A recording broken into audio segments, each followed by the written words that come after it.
Bismillahirrahmanirrahim. Assalamualaikum warahmatullahi wabarakatuh. Waalaikumsalam warahmatullahi wabarakatuh.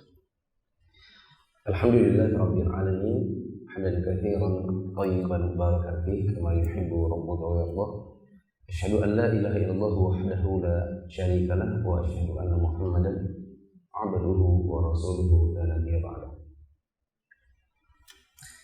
Hadirin jamaah yang dirahmati Allah, kita lanjutkan kembali Al-Mulakhas al-Fiqhi, masih dalam bab fi bayan riba wa hukmi, bab tentang riba dan hukum-hukum yang berkenaan dengannya. Sekarang masuk dalam paragraf di kitab asli halaman 41. Kata Syekh Shalih bin Fauzan, wa minal muamalati ar-ribawiyyati al-mu'asirah qalbud dain 'ala al-mu'sir idza halla wa lam yakun 'indahu sadadun zida 'alaihi ad-dain bi kamiyatin wa nisbatin muayyanatin hasaba at-ta'khir wa hadha huwa ribal jahiliyah wa huwa haramun bi ijma'il muslimin wa qala Allah ta'ala fihi ya ayyuhalladzina amanu ittaqullaha wa dharu ma baqiya minar riba in kuntum mu'minin fa in lam taf'alu fa'dhanu biharbin min Allahi wa rasulihi wa in tubtu falakum ru'usu amwalikum la tadhlimuna wa la tudhlamun wa in kana dhu 'usratin fanadhiratun ila maisarah.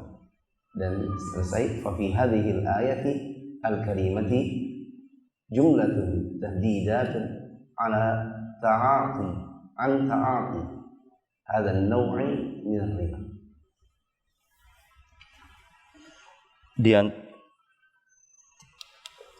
Di antara muamalah ribawi yang sering terjadi saat ini adalah memungut bunga dari orang yang kesulitan membayar hutangnya, yaitu bila telah jatuh tempo. Bukan memungut bunga, tapi denda. Yes, sir. Di situ apa? Bunga. Di buku yang kuning apa? Ada yang pegang buku yang kuning? Ya ada. Coba dibaca sampai lengkap, nanti kita akan bisa lihat itu bunga atau denda. Ada yang bisa bedakan? Apa bedanya bunga sama denda? Bunga tambahan, denda tambahan. Penalti. Bukan tambahan. Kalau bunga, denda tidak denda.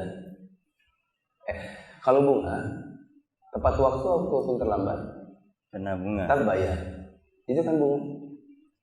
Kalau denda, hanya dibayar kalau lambat. Kalau dibaca utuh nanti kita bisa lihat ini sebenarnya bunga atau denda. Coba. Yaitu bila telah jatuh tempo namun ia belum bisa melunasi, maka ia akan terkena denda sekian persen dari jumlah hutangnya. Berarti denda kan? Denda. Berarti yang kata bunga yang pertama itu dicoret. Meskipun ya bunga itu termasuk riba juga. Nah, terus? Maka ia akan terkena denda sekian persen dari jumlah hutangnya sesuai dengan tenggang waktu tambahan yang diberikan. Ini persis dengan riba zaman jahiliyah yang hukumnya haram menurut ijma' kaum muslimin. Allah Azza wa Jalla berfirman, hai orang-orang yang beriman, bertakwalah kepada Allah dan tinggalkanlah sisa riba yang belum dipungut jika kalian benar-benar beriman. Jika kalian tidak melakukannya, meninggalkan sisa riba, maka ketahuilah bahwa Allah dan Rasul-Nya akan memerangi kalian. Dan jika kalian bertaubat dari pengambilan riba, maka kalian boleh mengambil modal kalian. Jadi kalian tidak zalim dan tidak pula dizalimi. Quran Surat Al-Baqarah ayat 278 sampai dengan 279.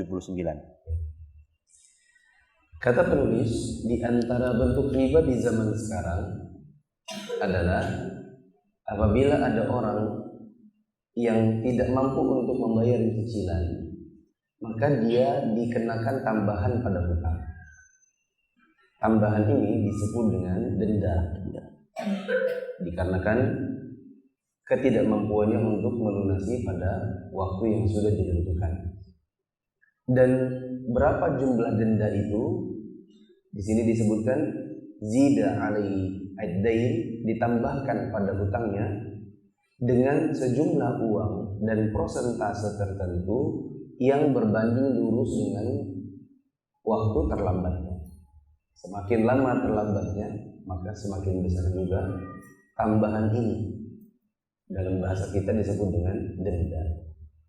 Dan yang seperti ini adalah termasuk riba jahili yang diharamkan dengan ijma'nya kaum muslimin, ijma' ulama kaum muslimin maksudnya. Di situ ijma' siapa? Ijma' kaum muslimin. Ya, yang benar ijma' ulama nya kaum muslimin. Karena kaum muslimin banyak yang menghalalkan ini. Dan Allah Subhanahu wa taala tadi disebutkan, Allah mengatakan, wahai orang beriman, bertakwalah kepada Allah dan tinggalkanlah sisa-sisa riba jika kalian adalah orang yang beriman. Bila kalian tidak mau meninggalkan sisa riba, maka umumkan perang kepada Allah dan Rasul. Dan siapa yang mau menantang peperangan kepada Allah dan Rasulnya pasti akan kalah. Lanjut. Dalam ayat ini terdapat sejumlah ancaman bagi orang yang melakukan riba semacam ini. Pertama, Allah memanggil hambanya dengan nama iman, hai orang-orang yang beriman. Lalu mengatakan di akhir ayat 278, jika kalian benar-benar beriman. Artinya, memakan riba sangat tidak layak bagi seorang mukmin.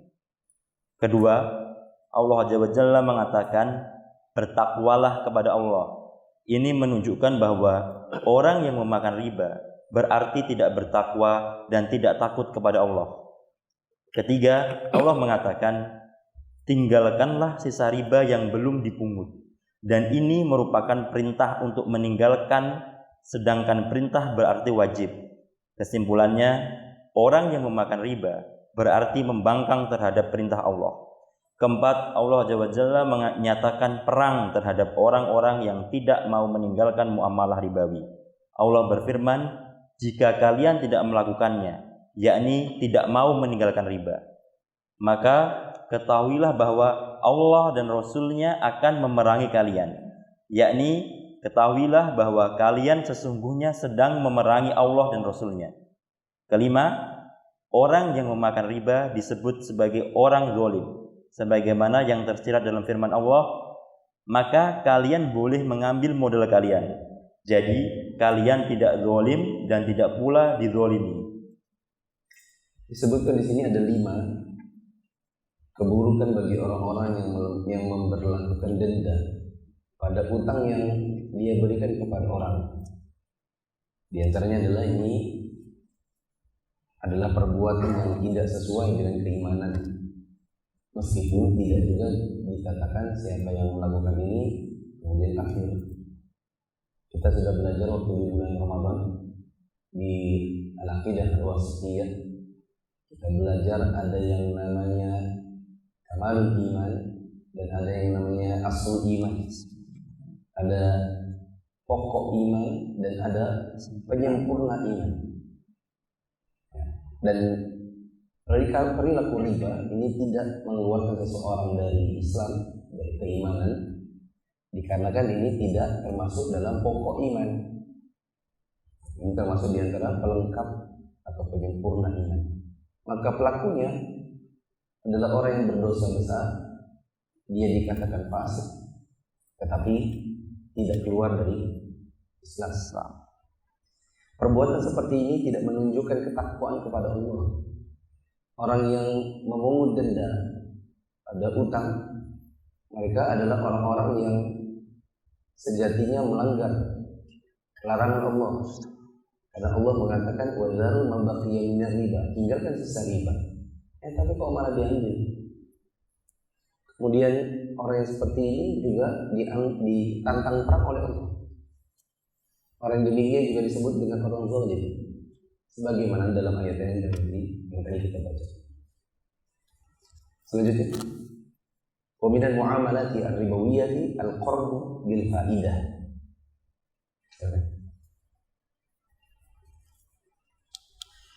Di antara bentuk muamalah ribawi lainnya adalah pinjaman berbunga. Ini baru bunga. Jadi semakin memperjelas bahwa yang pertama tadi harusnya adalah masalah denda, sedangkan poin yang kedua adalah tentang bunga. Di antara bentuk muamalah riba adalah memberikan pinjaman dan ada faidah. Faidah artinya bunga. Tadi sudah disebutkan bedanya. Kalau bunga sesuai tidak sesuai dengan tanggal penentuan pembayaran, terlambatkah ataukah tepat waktu, maka bunga tetap berlaku. Adapun denda ini hanya diberlakukan sebagai tambahan apabila orangnya terlambat mencicil. Yaitu bila seseorang meminjamkan suatu barang kepada orang lain dengan syarat ia harus mengembalikannya dalam jumlah lebih, atau meminjamkan sejumlah uang dengan syarat mengembalikannya sekian persen lebih banyak, sebagaimana yang dipraktikkan oleh bank-bank konvensional. Semuanya ini adalah riba yang terang-terangan. Bank biasanya akan mengadakan sejumlah transaksi pendanaan atau pinjaman terhadap pihak-pihak yang membutuhkan atau para pengusaha dan para pegawai yang bermacam-macam. Lalu mereka membayar sejumlah uang sebagai bunga pinjaman dalam persentase tertentu. Kemudian persentase tersebut akan bertambah bila peminjam terlambat melunasi setelah jatuh tempo. Maka berkumpullah di sini kedua macam riba, yaitu riba nasiah dan riba fadl. Saya kira jelas. Diberikan contoh adalah perbuatan atau transaksi yang ada di sebagian bank, di mana bank memberikan pinjaman sejumlah uang kepada entah individu, entah perusahaan yang mereka membutuhkan pendanaan atau modal, kemudian sama-sama bersepakat sedari awal pinjaman sekian nanti akan berbunga sekian. Maka ini adalah perbuatan riba yang terang-terangan. Saya kira sangat mudah dilogikakan.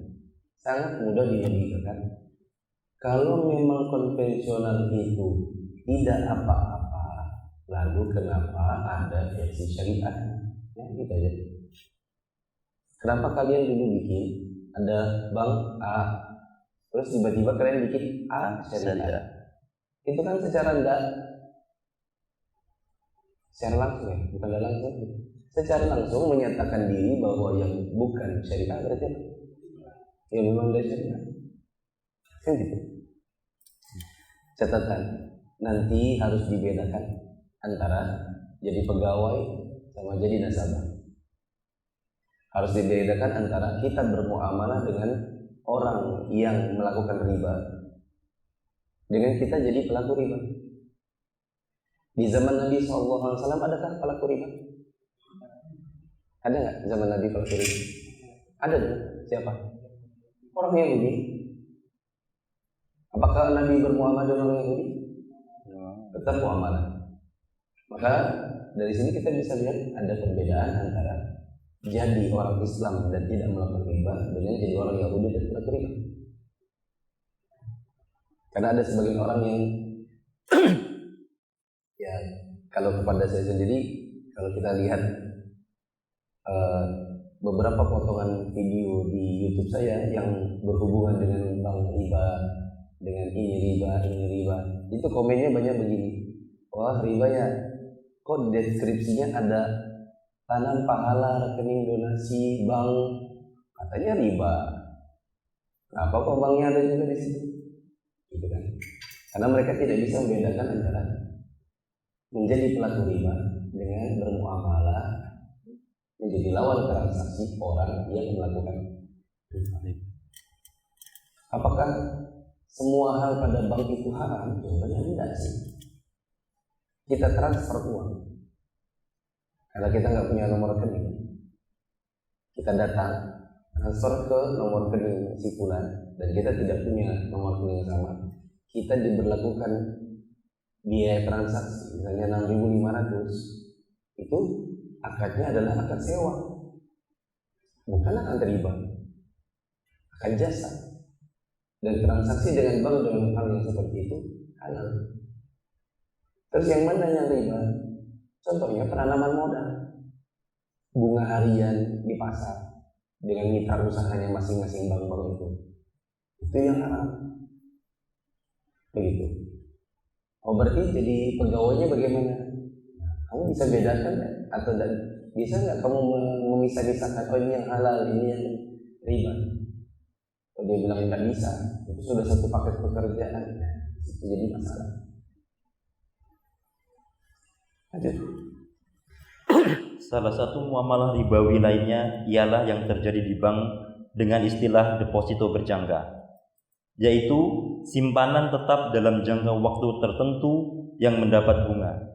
Dalam hal ini, bank akan bebas menggunakan simpanan uang tersebut hingga jangka waktu yang disepakati, lalu membayarkan bunga tetap kepada pemilik simpanan atau deposito dalam persentase tertentu, seperti 5% atau 10%.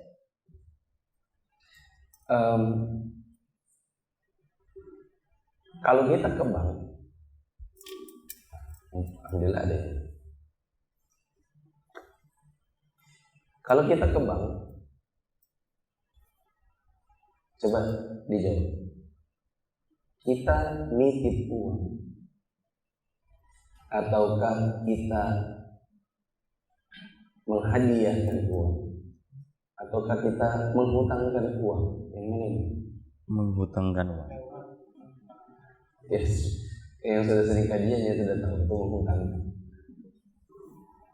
Tapi banyak kaum muslimin, banyak masyarakat kita yang mengira pergi ke bank itu kita nitip uang. Itu tidak. Iya. Yang benar, kita ke bank, kita mengutangi uang ke bank.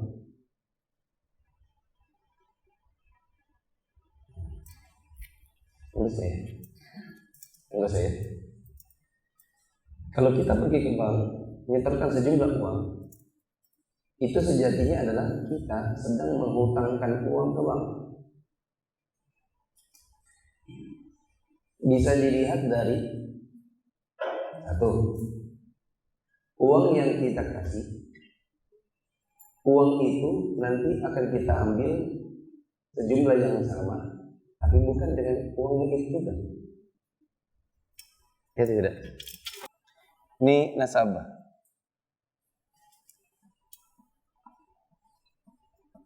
Dia datang ke bank, bawa sejumlah uang.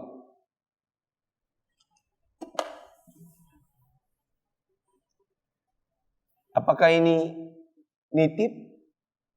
Kalau titip itu uang yang dikasih yang ini juga nanti yang keluar, yang diambil, ya enggak? Iya. Titip ya, aku mau masuk kamar mandi, ini handphoneku. Nanti pas keluar, handphone ini juga kan yang kita ambil. Itu namanya apa? Titip. Tapi kalau kita ke bank, kita kasih uang ini yang kita kasih, yang kita diambil ATM, yang kita ambil di ATM, bukan yang uang ini juga kan? Uang yang berbeda. Ya atau tidak? Maka kita bisa lihat dari satu, fisik uangnya beda. Fisik uangnya beda. Yang kedua, uangnya dipakai. Ya atau tidak? Oleh bank, uang kita ini dipakai atau didiamkan?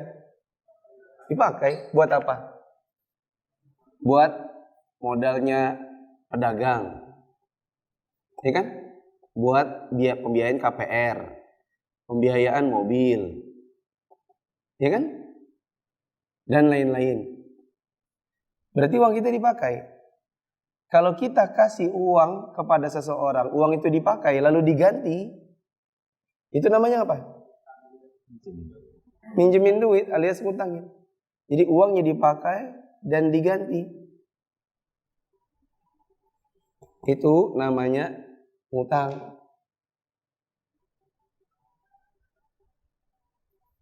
Tiga, ada bunga. Di mana-mana bunga itu adalah hasil dari minjemin. Ya atau tidak? Siapa yang ngasih bunga? Bank. Berarti siapa yang minjem ini? Bunga ini adalah pertanda ini utang, itu jelas kan? Masa iya ada bunga dari hibah?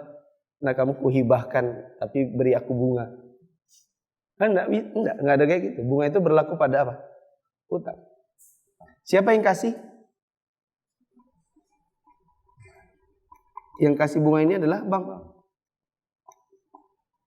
Maka dari sini semua kita bisa lihat bahwa transaksi kita dengan bank adalah kita minjamin duit. Berarti kesimpulannya nasabah menghutangi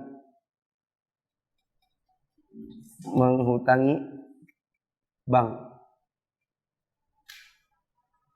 Begitu. Caranya entah tabungan biasa, entah deposito. Bedanya kalau tabungan biasa persentasenya paling bunganya ya berapa ya? Anggap aja misalnya 2%, anggaplah. Sedangkan deposito itu bisa misalnya 10%. Tapi kalau tabungan bisa diambil setiap saat. Sedangkan deposito nunggu misalnya 5 tahun. Misal. Gak bisa diambil setiap saat. Maka dari sini kita bisa lihat bahwa kita kalau ke bank itu ngutangin. Lalu kalau kita ngutangin dan kita terima bunga, maka bunganya itu adalah riba. Siapa yang makan riba? Kita. Maka siapa yang terpaksa memiliki tabungan, maka dia harus datang ke customer service-nya. Kemudian dia minta untuk dihilangkan bunganya. Bisa atau tidak? Bisa. Kalau di bank syariah memang ada pilihannya, mau pakai tambahan atau tidak, mau pakai nisbah atau tidak, memang ada pilihannya. Adapun di bank syariah, di bank konvensional, maka saya lihat bank-bank sudah menyadari bahwa kaum muslimin banyak yang butuh dengan hadiran konvensional karena faktor misalnya gaji, transaksi, dan lain-lain. Mereka butuhkan jasanya bank, tapi mereka juga tidak mau terima bunga. Maka di CS itu sudah ada layanan. Kita bilang sedari awal waktu buka tabungan, saya minta untuk bunganya dinolkan.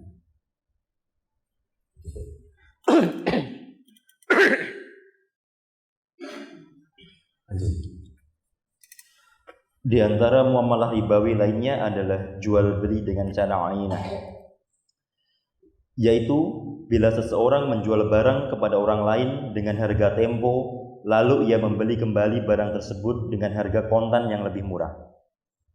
Jual beli semacam ini dinamakan dengan ainah karena si pembeli barang yang tempo mendapatkan imbalan ain, yang artinya uang kontan.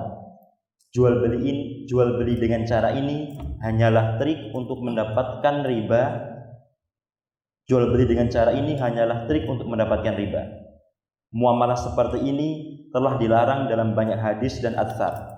Di antaranya sabda Nabi SAW yang berbunyi, bila kalian berjual beli secara ainah, menguntit ekor sapi, ridho terhadap pertanian, dan meninggalkan jihad, niscaya Allah akan menimpakan kehinaan atas kalian dan tidak akan mencabutnya hingga kalian kembali kepada ajaran agama. Demikian pula sabda beliau SAW, akan datang suatu masa di mana orang-orang menghalalkan riba lewat jual beli. Maka dari itu berhati-hatilah jangan sampai ada riba yang masuk dalam muamalah Anda dan mencampuri harta Anda. Sebab memakan riba termasuk dosa besar yang paling besar. Tidaklah riba dan perzinahan nampak nyata dalam suatu masyarakat, melainkan mereka akan ditimpa berbagai kemiskinan, penyakit kronis, dan ditindas oleh penguasa zalim. Ingatlah bahwa riba akan memusnahkan kekayaan dan menghapus berkah. Saya titip pesan dulu untuk pembaca. Kemudian di channel Telegram ada Mu'allim Rizki dan lain-lain. Nanti kalau kita sudah bentuk kelas sadar wudu'an jilid 2. Nanti di pelatihan khutbah masalah ini harus diangkat, masalah aina. Nanti dengan bab cara-cara sebagian orang untuk menghindari syariat bikin hilah. Hilah itu apa? Akal-akal. Di antara bentuk muamalah riba adalah bai'ul aina. Bai'ul aina ini adalah akal-akalan riba. Caranya seperti ini. Ada seorang namanya misalnya si A, butuh uang 10 juta. Dia datang ke si B untuk pinjam uang. B bilang, kalau pinjam uang 10 juta, emang mau balikinnya kapan? Dia bilang, iya baliklah misalnya 2 tahun. Susah ngitungnya kalau 2 tahunnya. Berapa? 10 bulan ya, 10 bulan. Jadi per bulan bayar berapa? 1 juta. Aku balikinlah 10 bulan. Dia bilang, wah sayang 10 bulan dikasih pinjam secara gratis. Mending tak invest. Bikin nasi kuning kah, contoh Makassar kah, dapat duit. Ini bisa jadi dari 10 juta bisa jadi 15 nanti. Kalau 15 tahun, 15 juta.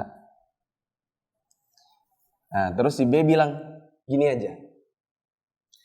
Kamu beli barangku. Aku punya motor nih. Agak butut tapinya. Aku punya motor.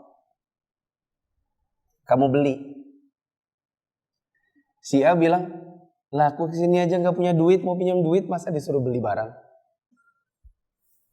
Maka si B bilang, pokoknya kamu beli dulu. Nih motorku, beli 10 juta. Beli 15 juta. Oke, tapi gak ada duit. Sudah gampang. Kujual padamu motor 15 juta. Dicicil selama 10 bulan. Oke, berarti nanti 1 bulan bayarnya 1.500.000. Nih motornya ambil. Sudah, ku beli ulang motornya dengan harga 10 juta tapi cash. Nih duitnya 10 juta. Balikin kepadaku, nanti kamu cicil padaku 15 juta 10 bulan. Jadi pahami? Jadi motornya ini sebenarnya punyanya si B juga. Motor ini hanya pindah seolah-olah. Seolah-olah itu berarti bahasa Arabnya apa? Coba bilang hilah. Hilah. Kalau di Indonesia dibilang kilah. Kamu jangan berkilah. Berkilah apa? Ngeles. Jadi motor ini cuma hilah. Seolah-olah jual beli. Padahal ini cuma aslinya adalah ngutangkan 15. Ya kan? Ngutangkan 15. Sementara dia ngutangkan 10 juta. Lalu dia dapat 15. Itu namanya jual beli aina. Bai'ul aina. Begitu. Bai'ul aina.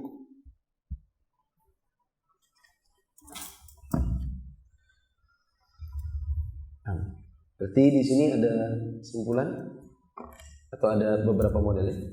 Pertama adalah denda, yang kedua bunga,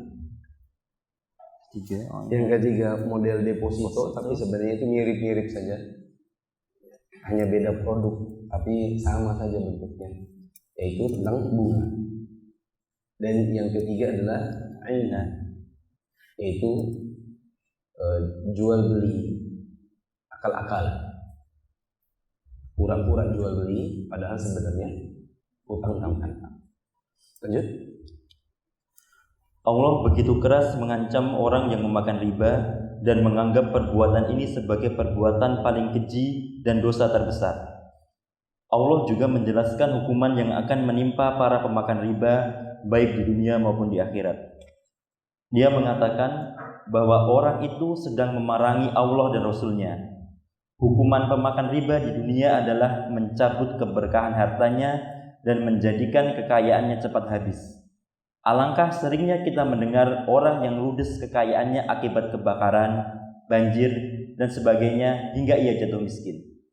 Kalaupun kekayaan hasil riba itu tersisa, tetap saja tidak diberkahi dan tidak dapat dimanfaatkan sedikit pun.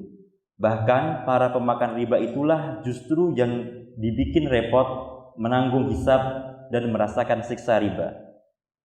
Orang yang memakan riba akan dibenci oleh Allah dan semua manusia sebab ia hanya mengambil dan tidak memberi. Ia hanya mengumpulkan harta tapi tidak mau berinfak dan bersedekah. Ia seorang yang kikir dan pelit sekaligus rakus dan serakah. Ia tidak mendapat tempat di hati orang dan dikucilkan oleh masyarakat. Inilah hukuman pemakan riba ketika di dunia.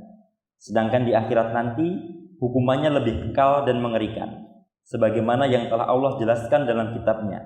Ini semua tidak lain karena riba adalah pekerjaan yang kotor dan merugikan serta mimpi buruk yang menghantui masyarakat. Jadi ada yang menarik di sini disebutkan orang yang makan riba adalah orang yang dibenci di sisi Allah dan di sisi makhluk. Wal muradu mabghudun 'inda Allah wa 'inda khalqihi. Orang yang makan riba adalah orang yang dibenci di sisi Allah dan di sisi manusia. Ya, di sisi bangsa Indonesia mereka dikasih atau dilabeli dengan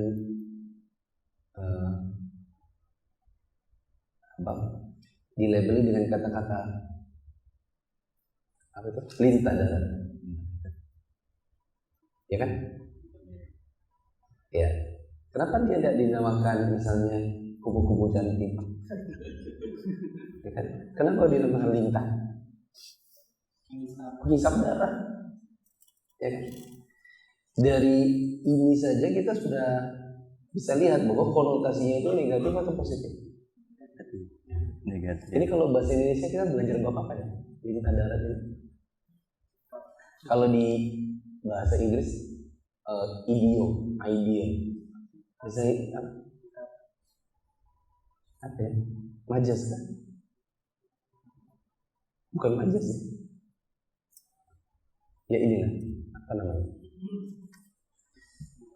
Ya Allah a'lam bishawab. Selesailah bab riba. Lumayan 3 minggu baru selesai. Kalau ada pertanyaan dipersilakan. Kalau tidak ada,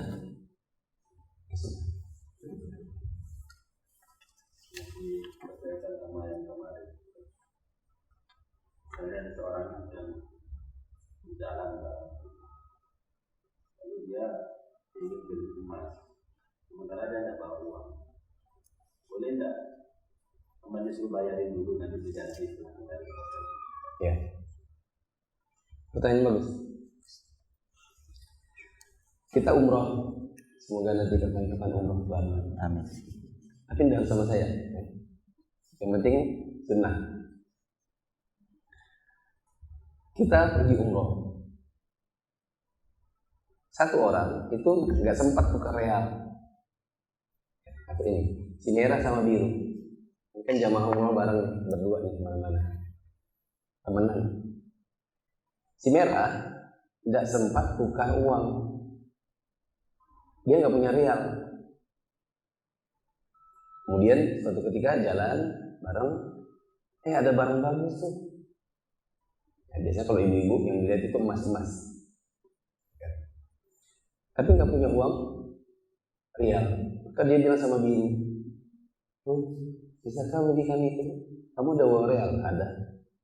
Nah gini, aku pinjam uangmu. Nanti aku ganti di hotel. Oke? Ya. Dibelikanlah barangnya. Anggaplah 100 real. 100 real itu kali 4.000. Berapa? 100 real 4.000. 400.000. 400.000. Pas balik ke hotel, rupanya dikasih uang 400.000. Kan dia nggak punya real. Loh, aku kira kamu ganti real. Enggak, aku gantinya rupiah. Bolehkah ini? Nah, kalau kita lihat kaidah yang minggu lalu dan minggu sebelumnya lagi, kalau tukar mata uang real dengan rupiah seperti apa? Bagaimana? Dia pertukaran antara sesama kelompoknya, betul? Ya. Berarti model yang kedua. Syaratnya ada berapa? Satu. Apa syaratnya? Tunai. Lah, ini kan pinjemnya tadi di pasar. Misalnya jam 5 sore, gantinya malam pas di hotel. Berarti ini riba atau tidak?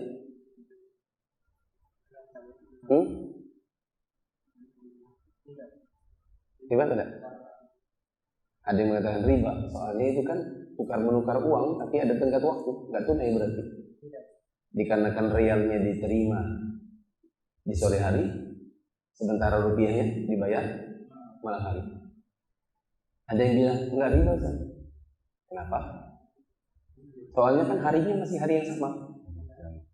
Oh, dia pakainya di harinya berarti. Yang benar apa? Ya, yang benar boleh. Karena akadnya bukan jual beli. Bukan rupiah beli real atau real beli rupiah. Tetapi ini adalah utang real dibayar rupiah. Siapa yang tahu saya kasih aja. Ada satu syarat. Seperti itu boleh, tapi ada syaratnya. Satu. Hadiahnya mushaf Madinah. Setara, nggak mungkin setara. Siapa mau tukar 100 real sama 100 rupiah? Kan nggak ada yang mau.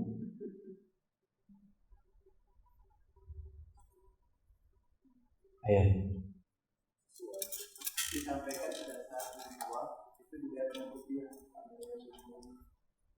Dengan syarat disampaikan kepada yang punya real bahwa aku akan bayar rupiah.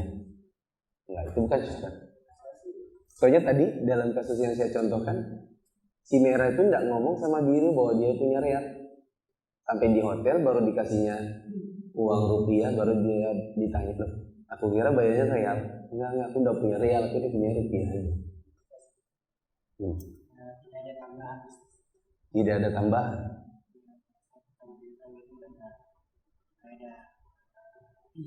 Emang mau ditambahin apa? Biaya ongkos. Ongkos apa? Enggak, ini nggak ada tambahan. Tapi yang seperti itu tadi bisa saja jadi haram. Perilakunya transaksi antara biru dan merah itu bisa saja jadi haram. Bukan karena soal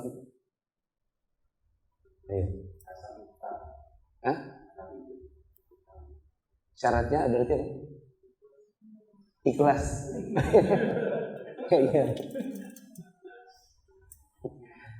Ini menarik. Tapi kok ini mengecil ya suaranya? Nggak enak. Ini. Cek. Ayo, siapa yang di channel Telegram yang mau jawab dapat mushaf Madinah? Apa syaratnya? Orang boleh tukar pinjam uang real dibayar rupiah. Itu boleh, tapi ada syarat. Ayo, Mbak Rahma, Jamaah umroh Februari 2018 hadir. Ayo. Jamaah Ramadan. Mas Kahar, Mas Bayu. Harusnya yang pernah umroh tahu. Ya tahu. Sekelompoknya, iya, sudah sekelompoknya. Kursnya Ustaz. Kurs. Coba dilengkapi. Ya, kursnya ya kalau nilainya misal 1 real berapa rupiah ya, kalau kemarin tadi minjamnya 400 real jangan dibalikan 400 rupiah, tapi rupiahnya sesuaikan dong, 400 real itu berapa, 1 realnya berapa dikali 1 realnya berapa rupiah dikali 400. Kursnya 4.000. 4.000. Berarti kan tadi misalnya 400, pinjamnya 400 real. 400 real kemudian kita balikan rupiah. Berarti kita kembalikannya ya ngikutin kurs 400 real dikali 4.000 gitu, Ustaz. Iya. Dan salah. Saya jawab, justru itu yang haram. Syaratnya adalah tidak boleh bersepakat kurs. Ketika bilang aku pinjam 100 real, itu jadi boleh dibayar dengan rupiah, dengan syarat tidak boleh bilang tapi kursnya 4.000 ya. Justru kalau bersepakat pada kurs, hukumnya jadi haram. Jadi bagaimana syaratnya? Syaratnya nggak boleh ada kesepakatan kurs. Begitu. Jadi kursnya pakai apa? Kurs waktu sedang bayar hutang. Karena kurs itu bisa beda-beda. Ketika kita minjam sore, kita lihat di Bank Mandiri online, oh kursnya 4.020. Sampai di kamar bisa jadi turun drastis 3.820. Maka transaksi yang demikian hukumnya boleh dengan syarat tidak boleh bersepakat kurs sedari awal. Terus kursnya jadi bagaimana? Hanya boleh nanti dilihat kalau pas pengembalian. Demikian fatwa para ulama dalam masalah kekinian, yaitu transaksi jual utang piutang dengan mata uang yang berbeda.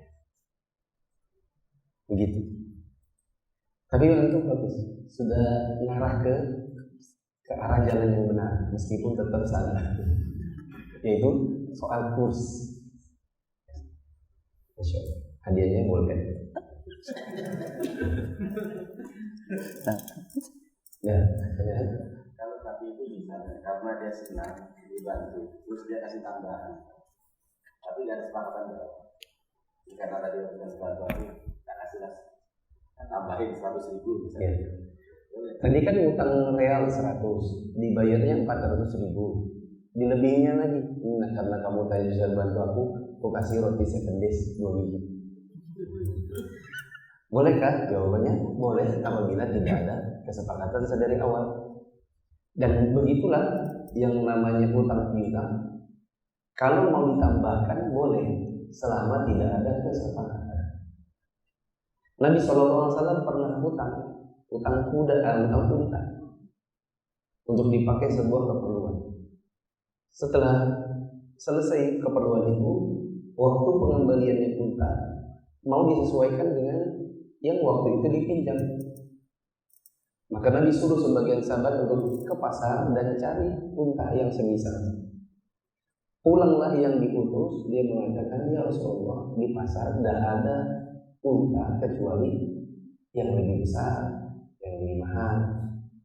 Maka Nabi suruh kembali untuk beli, meskipun lebih besar, lebih mahal. Artinya bertambah, ya atau tidak? Tapi Nabi suruh demikian dikarenakan tidak ada kesepakatan sedari awal. Kalau ada kesepakatan, kami pinjam unta 2 tahun, nanti tak bayar yang 5 tahun, maka ini riba. Ada riwayat Jabir bilang Nabi pernah berhutang, lalu kemudian beliau menambahkannya.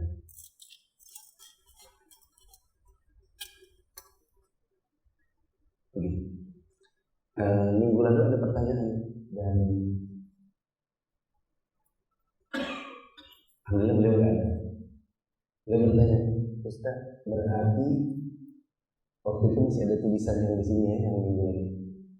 Berarti kalau lihat ini, berarti perbuatannya yang orang-orang utang di warung, utang gula bayar 2 hari lagi, utang beras bayar sekian hari lagi, berarti riba semua dong. Maka saya jawab, Pak, kalau yang diutangin adalah beras, bayarnya pakai uang, berarti bukan sekelompoknya, bukan sesamanya. Kan ada aturan sesamanya, sekelompoknya, dan bukan sesamanya, bukan sekelompoknya. Kalau bukan sesamanya, bukan sekelompoknya, tidak ada syarat. Jadi boleh tidak punya, boleh tidak sedara. Jadi perbuatan ada orang buka warung, kemudian tetangga-tetangganya kalau datang itu sistem catat. Ya kan, ada buku catatan nih, ini Ibu Subhan, ini Bu Dayat, ini Bu Anu. Bu Anu yang datang cari catatan, oh ini apa, beras, ya apalagi ini. Nanti sudah akhir bulan baru mereka datang bayar satu-satu. Bolehkah itu? Boleh. Nah, selama tidak ada denda. Kalau terlambat 1 hari ada denda 10.000 misalnya. Pertanyaan? Ya, capek pegang. Untuk yang di bank syariah saat ini kan mereka berdalih untuk akad menolak komunikasi Ustaz. Apakah lebih baik kita menghindari itu juga atau bisa kita dengan akad bank syariah? Akad apa itu? Akad menolak biasanya itu yang di bank syariah kan akadnya seperti itu. Oh, Akad dengan sengaja biasanya atau lebih aman kita melakukan itu? yang mudharabah ya maksudnya? Tabungan ya? Iya. Tabungan di bank syariah itu ada 2. Ada tabungan yang dinamakan wadiah dan ada yang dinamakan apa? Mudharabah. Akad yang sifatnya wadiah itu tidak ada tambahannya, jadi tidak ada nisbahnya, karena dia dianggap wadiah. Wadiah itu artinya titipan. Cuma kita kritisi juga, kalau ini titipan, terus kenapa uangnya digunakan? Kalau ini titipan, lalu kenapa uang yang kita ambil tidak sama dengan yang uang kita titip? Ya kan? Jadi salah nama juga sebenarnya. Begitu. Terus yang satu lagi yang mudharabah itu dianggap akadnya adalah kerjasama. Nanti uangnya dipakai oleh bank syariah, lalu digunakan oleh bank syariah untuk misalnya memodali sebagian usaha yang ada kategori-kategorinya, bukan perusahaan rokok, bukan perusahaan ini, bukan perusahaan itu, bukan untuk riba, ya kan? Lalu kita diberikan kepada mereka, dari mereka bagi hasil atau nisbah. Pertanyaannya, apakah nisbahnya itu boleh diambil juga? Kalau saya ditanya, maka saya pribadi lebih condong pendapat ulama yang mengatakan tetap tidak bisa, karena itu sejatinya bukanlah mudharabah betulan. Itu bukan mudharabah. Kalau mudharabah itu kerjasama. Ya, kalau kerjasama, kalau rugi harus mau tanggung juga. Nah, di mudharabahnya yang ada di tabungan ini tidak dikenal rugi. Mana ada ruginya? Untung terus, ya kan? Sementara namanya usaha itu kan ada untung rugi, ya tidak? Kalau misalnya yang apa namanya, misalnya banknya kena hack, ya kan? Terus uangnya hilang, bukan salahnya bank, itu dia dihack, hilang dah pokoknya uangnya, atau dia dirampok banknya, uangnya nasabah tetap ada nggak?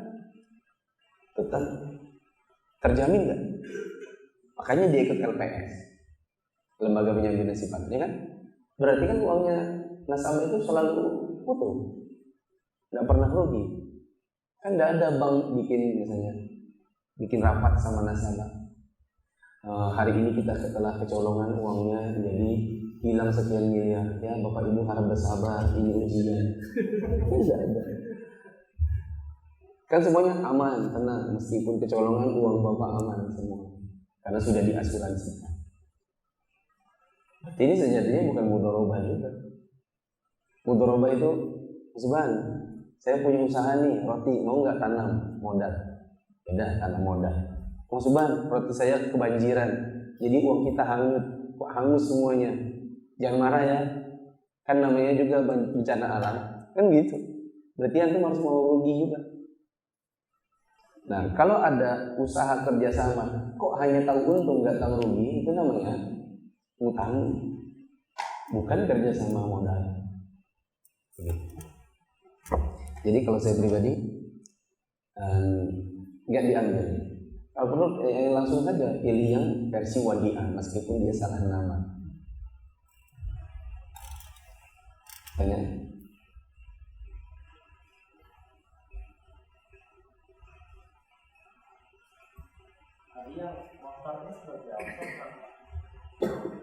Motor sebagai apa? Sebagai hilah, sebagai akal-akalan aja, pura-pura jual beli.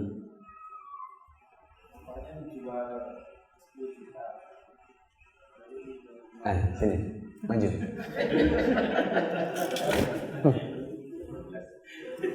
Ini dulu 15. Sini, Zat. Karena motornya ndak ada, handphone aja, ya kan? Coba antum kita acting. Anggaplah ini 4 jutaan, ya kan? Antum bilang, Ustaz, saya pengen nikah. Saya bilang,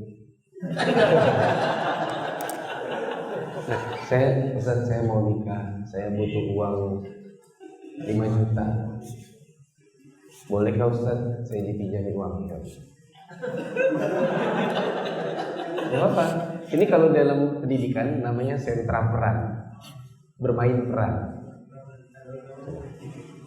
Ustaz, saya mau nikah. Bolehkah Ustaz pinjam uang 5 juta? Jangan modal. Kalau saya jadi ceweknya nama. Oke. Berapa pinjamnya? 5 juta. Berapa lama kembalinya? Bilang aja 10 bulan. 10 bulan.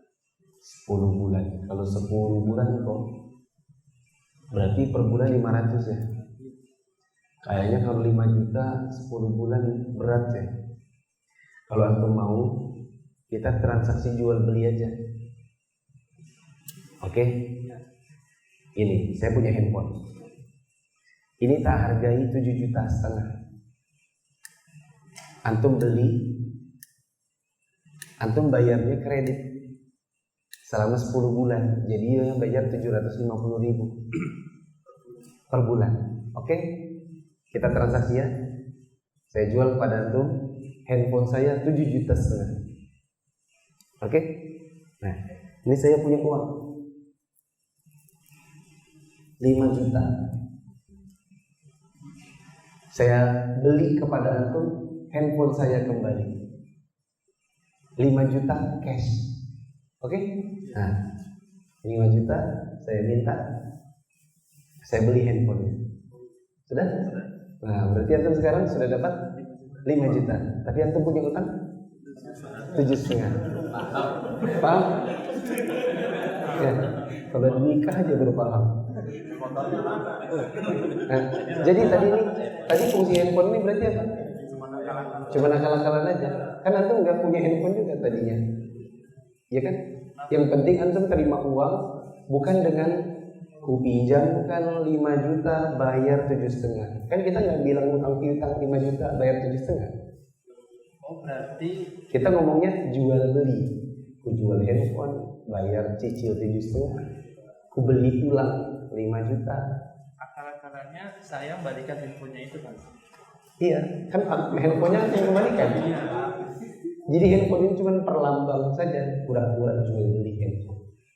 Padahal aslinya antum hutang 5, bayarnya 7,5. Ya kan? Semoga cepat nikah.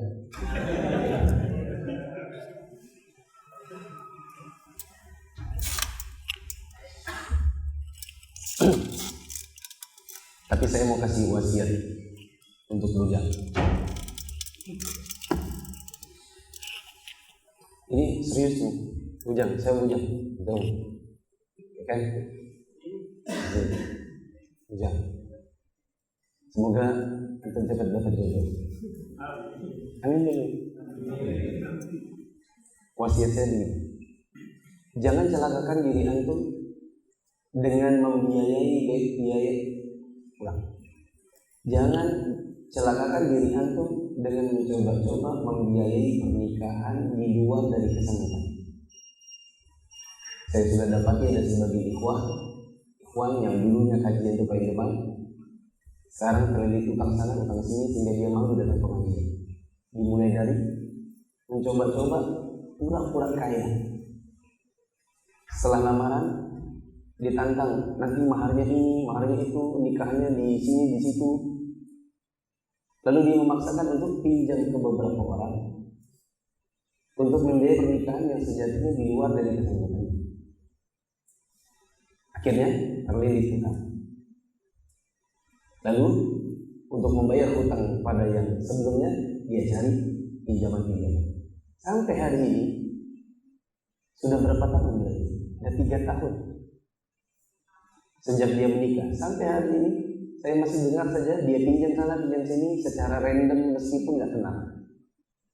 Ada yang datang beberapa hari lalu ke kantor, lalu dia bilang, Ustaz, bagaimana hukumnya kalau saya di WA ikhwan? Saya juga nggak tahu, cuman pernah 1 kali ketemu di daurah. Nggak kenal dekat sih. Dia mau pinjam uang, saya gali-gali siapa namanya, disebut. Oh, masih saja si bulan itu. Saya kira udah tobat. Iya, dia masih kayak terlilit sana terlilit sini. Dulu biasa saja dia panggilkan. Rata-rata tertangkap siapa orangnya. Jadi kalau kita memang mau menikah, kita sanggupnya hanya untuk undang misalnya 60 orang. Jangan paksa untuk mengadakan pesta pernikahan 500 orang. Kalau sanggupnya hanya di KUA, ya udah di KUA. Ya, jangan lupa undang keluarga kecil atau teman-teman dekat. Nggak usah dipaksakan. Kalau misalnya hanya di rumah, jangan di gedung. Kalau antum hanya bisa mahar misalnya 1 gram, jangan paksakan 3 gram dengan cara berdekat.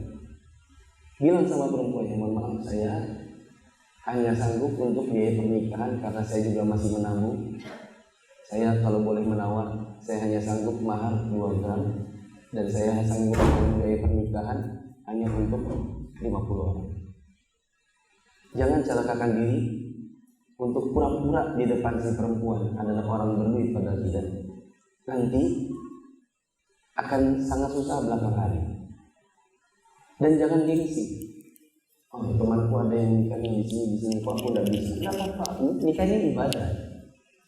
Karena nikah itu ibadah, maka jalannya sesuai dengan syariat, dengan syariat ibadah. Begitu. Saya nggak mau, tidak bermaksud membuat down, tapi itu wasiat.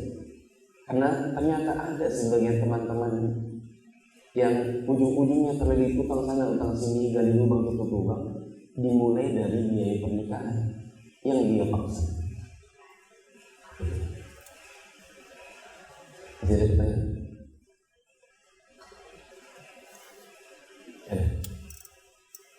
Subhanakallahumma wa bihamdika asyhadu an la ilaha illa anta astaghfiruka wa